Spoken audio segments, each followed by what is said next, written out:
চলে আসলাম মেলায়। আর হঠাৎ করে রংপুরে প্রচুর গরম পড়েছে।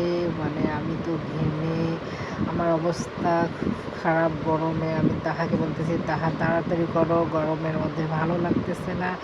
তাহা খেলনা নিবে, তাই এখানে মানে খেলনার দোকানে দাঁড়িয়ে পড়ছে। আমি খেলনা নিব, তা বলতেছি কি নিবা, তাড়াতাড়ি দেখো, প্রচুর গরম লাগতেছে, ভালো লাগতেছে না একদমই। কিন্তু তাহা খেলনা দেখতেছে, মানে কি নিবে ওই ঘুরে ঘুরে সেটাই দেখতেছে। আর একটা মানে কিচেন সেট দেখছে, বলতেছে আঙ্কেল এটা দেন তো। তা আমি আবার দূর থেকে দাঁড়িয়ে দাঁড়িয়ে দেখতেছি, দেখি ও কি নেয়। আর আমি ওকে বলতেছি তাড়াতাড়ি নাও। তাহা হচ্ছে মেলার মধ্যে এবার কনসার্টের আয়োজন করেছে, প্রতিদিন কনসার্ট হবে।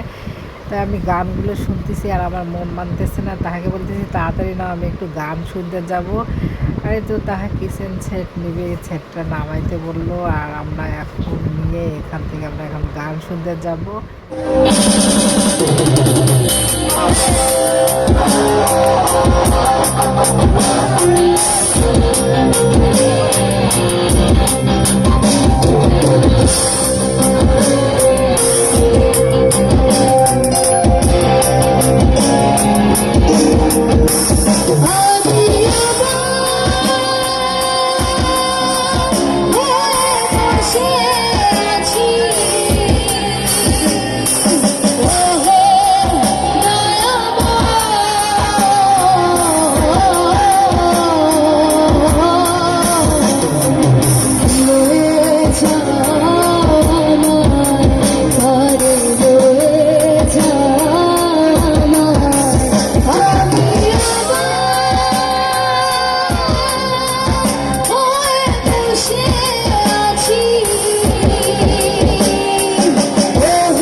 বসি